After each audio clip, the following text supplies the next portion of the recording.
And you keep on concentrating on the things that you wish you had or the things that you wish you didn't have. And you sort of forget what you do have. And there's no point, I believe, in my life where I wish I had arms legs, I wish I had arms legs, I wish I had arms legs, I wish it would help. What I've seen in life are just a couple of key principles, and the first thing that I've seen is to be thankful. It's hard to be thankful, man. I tell you, when I was 8 years old, I sort of summed up my life and thought, I'm never going to get married. I'm not going to have a job. I'm not going to have a life of purpose. What kind of a husband am I going to be? What kind of a mom am I to be? It's a lie to think that you're not good enough. It's a lie to think that you're not worth anything. It's all to me. And today I want to share with you some principles that I've learned in my life and you can use yours.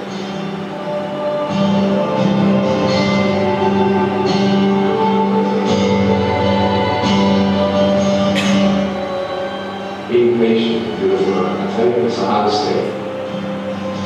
But I realize that I may not have made so all my life today. But when the time comes, I'll be able to hold it up. But I need things to hold it up. You know, it is scary to know how many girls have eating disorders. It is scary to know how many people are just angry at life because of their situation at home and angry at others. It's scary to know how many people actually feel like they're overcome. Every single girl right here, right now, I want you to know that you are. You are gorgeous just the way you are. And you guys, you're the man. On this DVD, I share my experiences in life of how I've overcome challenges and seen a new, fresh perspective.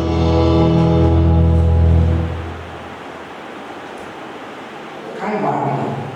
What do you feel? काय जाणवलं? जब आप ये video देख रहे थे आपको क्या लगा, क्या सोचा, क्या फील? प्लीज बोलिए क्या लगा? Yes, what do you feel when you saw this video? Yes sir, mic काय प्रसंगावर हात नाहीये, पाय नाहीये, त्यांना नॉर्मल वर्किंगमध्ये पण किती प्रॉब्लेम्स येत असते. तर त्या सगळ्या गोष्टींचं टेन्शन न घेता त्यांच्या चेहऱ्याच्या स्माईलवर थोडी सुद्धा कमी दिसत नाहीये आणि ते किती पॉझिटिव्हली सगळ्या गोष्टींमध्ये इन्व्हॉल्व होत आहेत, सगळ्या गोष्टी ॲक्सेप्ट करत आहेत की त्यांच्याजवळ किती कंप्लेंट्स आहेत की मी चालू शकत नाही, नॉर्मल व्यक्तीसारखं फिरू शकत नाही, काही गोष्टी भरपूर साऱ्या जीवनाचा आनंद घेऊ शकत. तर त्यांच्याकडे बघून आपण म्हणतो त्यांच्यासमोर आपल्या अडचणीवरती शून्य आहे आणि त्या आपण लगेच सॉल्व्ह करू शकतो. ये करने से पहले शुरुआत का किस सोच से शुरुआत की होगी वो हमारे लिए बहुत इम्पोर्टेंट है। ओके, अगर करने की उम्मीद है तो हर काम आपके लिए करेगा। Thank you sir. This smiling type of positivity, विश्वास दिले तर नक्कीच मिळेल. विश्वास जर स्वतः असेल तर जिद्दी सुद्धा तेच मिळेल जे तुम्हाला आवडेल. सो एक मुश्किल ब्लैकमेल करने का भी थोड़ा बहुत कोशिश किया कि उनके सामने दो आंसू वगैरह दिए, लेकिन फिर भी उनका जो इंटेंशन था उन्होंने वो हासिल किया. पैर और हाथ ना होते हुए भी 100 लोग हैं जिनको हाथ पैर दिमाग यानी कि पांचों सेंसरी ऑर्गन से उनके सामने वो इतनी तमाम जनता को कुछ मैसेज दे सकते हैं. प्रयत्न केला तर कुठलेही काम साध्य नाहीये. आपण कुठलेही काम करू शकतो प्रयत्न केल्यास. कोई भी काम कर सकते हैं. और कोई बताना चाहेंगे? नो ले एंड नो वरीज म्हणजे काय? हात पण नाही, पाय पण नाही आणि चिंता पण नाही. आपल्याला हात पण नाही, पाय पण नाही आणि भरपूर चिंता है. इनका भाषण करा बहुत ध्यान से सुने. तो 4 पॉइंट बहुत अच्छे जो हमें समझना चाहिए. पहला पॉइंट क्या है इनका? ये क्या कहते हैं? लोग मुझसे पूछते हैं क्या आप इतना मुस्कुरा कैसे सकते हैं? How you can smile? तो यार दुनिया में सबसे महंगी चीज होती है कौन सी? स्माइल. मुस्कुराते हुए लोग मिलते ही नहीं है। अच्छा कोई मुस्कुराता हुआ मिल जाए ना तो हम सवाल पूछते काय झालं का हसतोय। अच्छा कोणी रडताना भेटलेला था तो कोणी विचारते त्याला काय झालं, कारण ते सामान्य आहे।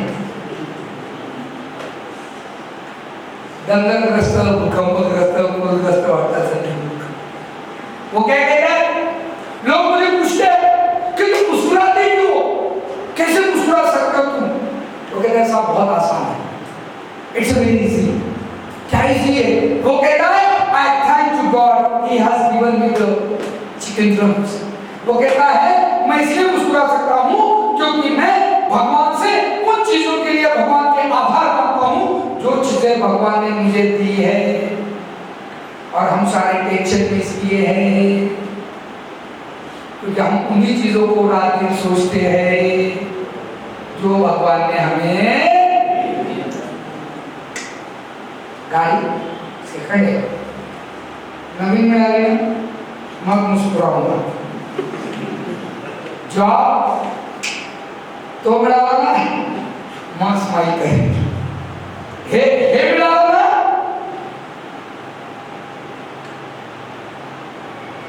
प्रॉब्लम क्या है साहब, जो हमारे पास है ना, क्या हमने आभार माने भगवान के उसके लिए कभी?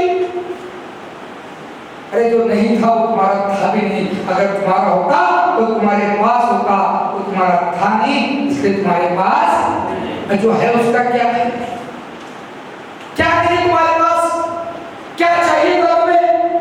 अरे क्या भगवान ने सब सही सलामत किया तुम्हें?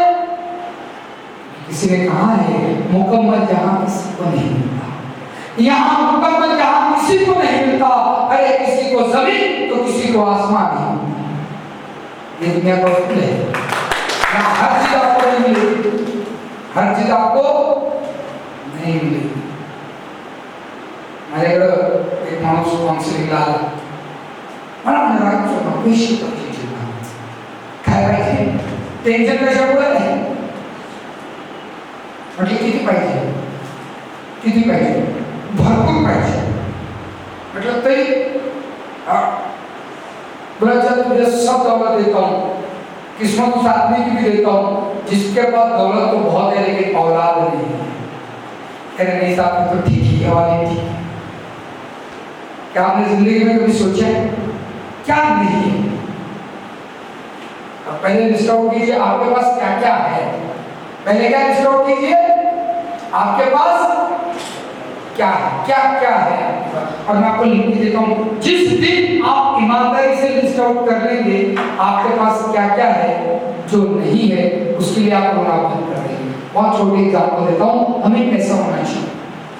एक राजा के पास, अब आप कहोगे राजा तो ठीक है, लेकिन विपरीत परिस्थितियों में क्या, गलत अनुभव के टाइम में क्या, एक बात जिंदगी को याद रखिए, आपके जीवन में 20% ऐसा समय हो सकता है, आपके पूरे दिन में 20% समय ऐसा हो सकता है जहां चिंता में रहिए, टेंशन में रहिए, फिक्र में रहिए, थोड़े से शांत रहिए।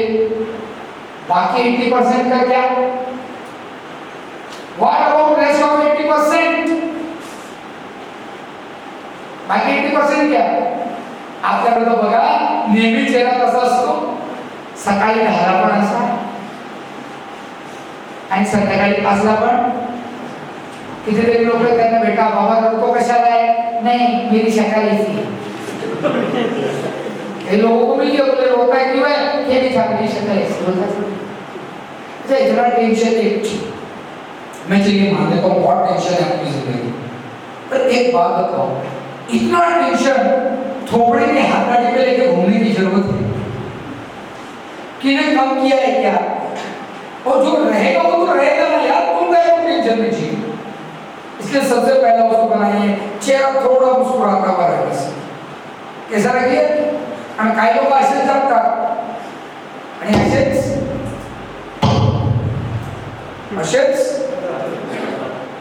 जगतात आणि मैं कभी कभी किसी के मैयत में जाता हूँ तो बड़ी हंसी निकल जाती है। आपको बड़े बेशर्म आदमी हो यार, मैयत में जाके भी हंस देते हो। उधर एक डायलॉग आपने सुना होगा मैयत में, किसी का जो ध्यान होता है ना वो प्लेन ऐसा पड़ा रहता है पीछे, और दो लोग एक डायलॉग बहुत अच्छे से लगाते हैं। वाटला पण नाही मिला, काय म्हणतात लग भी नहीं रहा है, मर गया। मैं कहता हूँ भैया लगेगा कहाँ से, ये जिया मुर्दों की तरह था, ये पूरी जिंदगी ऐसे ही चेहरा स्त्री करके चेहरा लाते हैं। कुछ लोग इतना स्त्री करके चेहरा लाते हैं, कितना भी अच्छा जोक बोल हंसेंगे भी नहीं, वो हंसते भी ऐसा है जैसे गाड़ी को सेल मारा और शुरू होता ही नहीं होते। ये सारी चीज सीखी। किसी ने कहा उसको मुस्कुराता हुआ देखकर भी कॉन्फिडेंस आता है ना, उसके हालत देखकर भी लगता है कुछ नहीं कर पाएगा, लेकिन वो सब कुछ करता है। और हमारा उल्टा है, हमारी बॉडी लैंग्वेज देख के सामने वाला कहता है कि ऐसा करना कहीं होना। बहुत सारी चीज सीखी हिसाब से। एक, मुस्कुराते हुए रहिए। दूसरी चीज मैं आपको कहता हूँ, जिंदगी में अगर मुस्कुराना लाना है, तमाम चिंताओं से छुटकी पाना है, एक फार्मूला मैं आपको देता हूँ। 40% आपके जीवन की चिंताएं आज अभी इसी वक्त खत्म हो सकते हैं। 40%, मैं 100% का दावा नहीं कर रहा हूँ। 40%। एक बहुत छोटा उसूल है मेरे पास, कहते हैं live one day at a time. क्या? Live one day at a time. अगर जीवन जीना है, एक दिन जीना सीखिए। कितने दिन? हमारी प्रॉब्लम क्या है? अब आप समझ लीजिए थोड़ा सा अपना हमारा एटीट्यूड को कैसे पॉजिटिव करें। बहुत छोटा फॉर्मूला है। हम हमारे जीवन को जीवन के दो ऐसे चक्की के पार्टों में पीसते हैं जिनका अस्तित्व ही नहीं है। फिर से रिपीट कर रहा हूं, हम अपने जीवन को दो ऐसे पार्टों में पीसते हैं जिनका अस्तित्व ही नहीं है। एक है भूतकाळ का और दूसरा है भविष्यकाळ का। आपण दोन शिक्षकांना कधीच विसरत नाही। 10वीच्या कुठल्या कुठल्या विषयाचे? गणित आणि इंग्रजी। आणि इंग्रजीच्या मास्तराला तर असं विसरता येत नाही, कारण शेवटच्या 3 महिन्यामध्ये ते काय शिकवायचे आपल्याला? ग्रामर। मैं मजाक नहीं कर रहा हूँ, मेरे मैथ के टीचर अगर जीवन में मुझे कहीं मिल जाए ना, पकड़ के एक सवाल जरूर पूछूंगा अलजेब्रा के सर को, ये साइन और थीटा इस्तेमाल में कहाँ इस जीवन में इस्तेमाल करते हैं, एक बार बताया।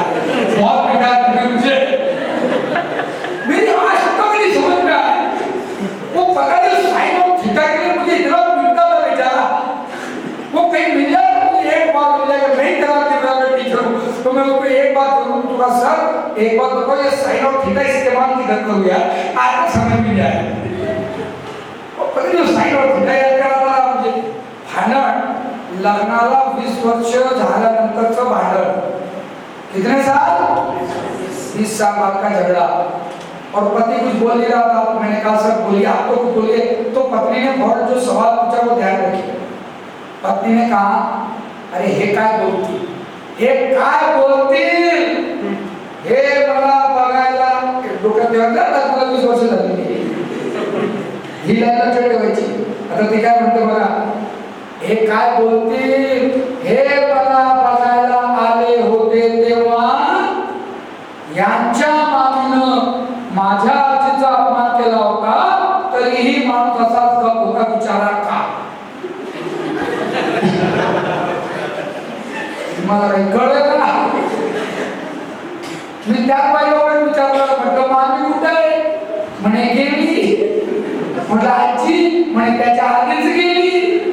मामी गेली, आजी मेली, पण प्रश्न मात्र अब हम सब हंस रहे उन पे।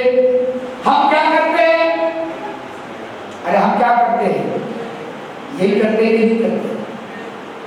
कल मेरा इनका झगड़ा हो गया, बातें नहीं करूंगा सब, और कहीं दिल्ली जाए बात करना तो मुंह जरूर टेढ़ा करूंगा।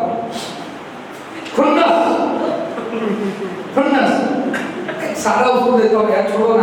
कल इनका मेरा झगड़ा हुआ, आज मिले मैं इनको गुड मॉर्निंग कहूंगा, तो ये ऐसा कहेंगे इधर कल झगड़ा के आज गुड मॉर्निंग कह रहे, बॉस से थोड़ा सा अनबन हो जाए, ठीक है, व्यवहार है, जीवन है, चलता रहेगा, जीवन है चलता रहेगा। और खुन्नस देना हम नहीं भूलते। पहली चीज रात गई गुड मॉर्निंग का भाषण। आपकी चेहरे की मुस्कुराहट सामने वाले व्यक्ति के माथे पर पड़े हुए परेशानी के बल निकाल सकती है। और मैं कई लोगों से कहता हूँ जो लोग इतना अच्छा मुस्कुराते हैं वो जीवन में रोटी क्यों है आपके मेरी समझ में नहीं आया। मुस्कुराना सीखिए, पहली चीज फॉरगेट द पास्ट। अच्छा सबके साथ प्रॉब्लम है, ये तुमको लगता है तुम्हारे साथ प्रॉब्लम है, आपको लगता है आप थोड़ा बड़े हो जाएंगे ना प्रॉब्लम दूसरी तरीके की रहेगी, प्रॉब्लम का स्वरूप बदलेगा, प्रॉब्लम बदलने वाली। अच्छा दूसरा, कुछ लोग भूतकाल का टेंशन ले रहे हैं, कुछ लोग भविष्य की चिंता में मरे पड़े, वर्तमान में जीने नहीं चाहते, भविष्य कसो है उद्या कसो है, लिव द लाइफ। 10 मिनट ले लेते हैं, ये संकल्प अगर आप समझते हैं तो जीवन में दृष्टिकोण क्या होता है, सकारात्मकता क्या होती है, आपको समझने को टाइम नहीं लगेगा। बहुत छोटी सी चीज को समझिए। एक राजा था, उसके 3 बेटे थे। राजा के मन में प्रश्न था कि ये राजपाट, ये सत्ता किसको दी जाए। राजा ने सोचा तीनों की परीक्षा लेते हैं। राजा ने तीनों बच्चों को बुलाया और एक सुंदर सुगंधित खूबसूरत फूलों के बीजों का बैग तीनों बेटों को दे दिया। मैं फिर रिपीट करता हूं, राजा ने तिघही मुलांना सुंदर सुगंधित आणि सुंदर फुलांच्या बियाण्यांचा एक बॅग 3ही मुलांना दिलं आणि तिघांना सांगितलं कि मी याबद्दल तुम्हाला नंतर विचारेन, मैं इसके बाद में तुमसे पूछूंगा एक दिन। और वो बैग दे दिया। तीनों बेटों ने बैग लिया। बड़े बेटे ने सोचा पिताजी किस चीज के बारे में पूछने वाले हैं, बैग के बारे में। उसने अलमारी खोली, बैग अंदर रखी, डोर बंद किया और सो गया। बोले पिताजी का पूछेंगे तब खोल के दे दूंगा। ध्यान से सुनिए। दूसरे बेटे ने प्रश्न किया अपने आप से कि पिताजी ये बीजों के बारे में पूछेंगे, ये सीड्स के बारे में पूछेंगे, पण त्यांना असा विचार केला की हे बिया आपल्या गावामध्ये 20 रुपये होत आहे बॅग, पण दुसऱ्या गावामध्ये याची किंमत 2000 रुपये आहे। मग का आपण प्रयत्न करून ते विकून ते पैसे वाढवून दाखवायचे, बड़ी आनंद होती। वो क्या करता है, बहुत लंबा ट्रैवल करता है, बहुत मुसीबत उठाता है और वो बैग को बेचता है, 2000 रुपये लाता है, अलमारी में रखता है और सो जाता है। तीसरा बेटा अपने आप को एक प्रश्न पूछता है। वो सवाल बड़ा मूलभूत सवाल होता है। वो अपने आप को पूछता है ये बीजे किस लिए होते हैं? अरे बीजे किस लिए होते हैं? बोने के लिए। वो अपने महल के सामने मेहनत करता है, बीजों को बोता है और बड़े खूबसूरत सी बाग लगा देता है।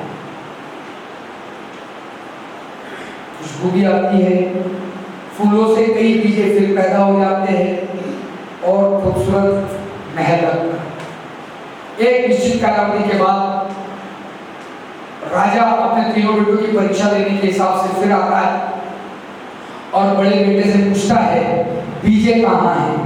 क्या पूछता है? बीजे कहाँ हैं? बड़ा बेटा कहता मुझे पता था यही पूछोगे तुम। वो जाता है अपने महल में, अलमारी खोलता है और जैसे ही अलमारी खोलता है बीजे सड़ चुके होते हैं और उनसे बदबू आने लगती है। जैसी अलमारी खोलता है पूरे महल में बदबू छा जाती है। जो बीजे खुशबू पैदा कर सकते थे अब उन्हीं से क्या पैदा हो रही है? बदबू पैदा हो रही है। ज्या फुलाच्या बियामुळे सुगंध दरवळला असता त्या बियांनी दुर्गंध निर्माण केला, तो राजा पण बाहेर, पोरगा पण बाहेर, ते बियांचा सत्यानाश झालेला असतो। तो दुसऱ्या पोराकडे जातो, त्या पोराला म्हणतो बीजे कुठे? तो म्हणतो बीजे बीजे नको बोलू, पैसे को पैसे। क्या देख, कुछ लोगों को आदत होती है, अरे होती कि नहीं होती? भूख देगा, भूख ले खाइएगा, और देगा घड़ी देगा, चश्मा देगा। कुछ लोगों को आदत होती है, त्याग वाले होते हैं। कुछ लोग क्या होते हैं? त्याग वाले। पैसा बताते हैं, क्या बोलेंगे दुनिया छोड़ दिया पैसा देखो। वो जब भी बात करते हैं आपको राजा को कहता है तू बीजों की बात मत कर, बात पैसों की कर। राजा कहता है ठीक है। राजा जैसे तीसरे बेटे के महल के आसपास जाता है, उसे दूर से ही खुशबू आती है, वो पहचान जाता है ये वही बीज है और ये वही सुगंध है। नजदीक से देखता तो महल बड़ा खूबसूरत दिखता है, बगीचे के बीच, खूबसूरत बगीचे के बीच वो महल। वो बेटे से पूछता है बीजे कहाँ है? तो कहते हैं पिता कि अभी इन फूलों से कई बीज आ गए हैं, बोरिया भर के रखिए, आपको दे देता हूँ। मैं आपसे सवाल पूछता हूँ, बड़ा सरल सवाल है। अगर राजा को वो राज्य देना है तो वो राजा राज्य किस बेटे को सौंपेगा? क्यों? क्यों? बढ़ाया और संभाला भी, बढ़ाया भी और सहयोग क्यों किया? सहयोग क्यों किया?